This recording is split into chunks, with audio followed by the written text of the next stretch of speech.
On est en 1959.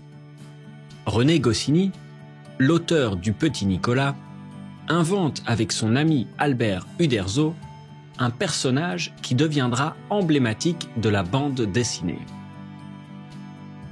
L'idée était de parler, avec humour, d'un épisode de l'histoire de France. Les aventures d'Astérix se déroulent dans un petit village gaulois résistant à l'envahisseur romain en 50 avant Jésus-Christ, à l'époque de Jules César. Astérix, un personnage gaulois de la région de Bretagne, se distingue par sa petite taille et sa force surhumaine, acquise grâce à une potion magique préparée par le druide du village, Panoramix. Il se distingue également par son intelligence et son habileté, qui lui permettent de déjouer les plans des envahisseurs, les Romains. Dans ses aventures, Astérix est accompagné de son ami Obélix et plus tard, du chien Idéfix. Ils doivent faire face à de nombreux défis, comme protéger le village gaulois des attaques des légions romaines ou aider d'autres peuples opprimés par l'Empire romain. La bande dessinée joue sur plusieurs aspects comiques.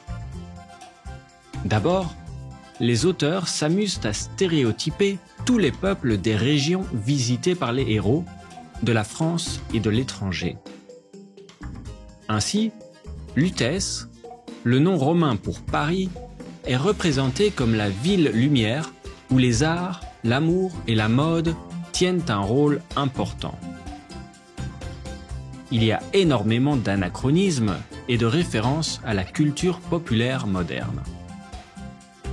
Les Suisses, les Corses, les Belges et tous les autres sont représentés avec une bonne dose de clichés très amusants. Ensuite, Goscinny joue beaucoup avec les mots. Tous les noms de personnages sont en fait des calembours.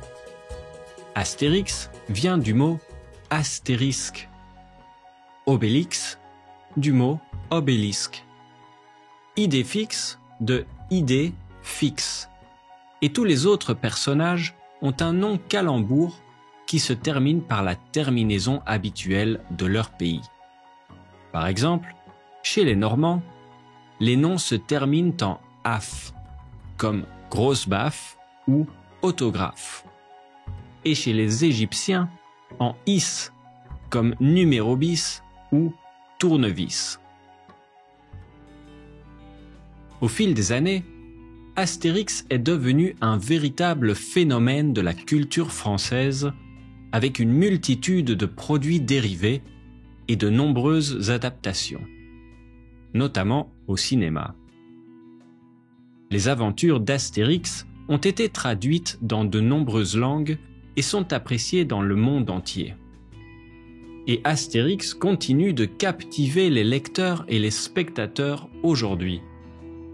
Son courage, son intelligence et sa loyauté ont inspiré des générations de fans qui continuent de suivre ses aventures avec passion. Question.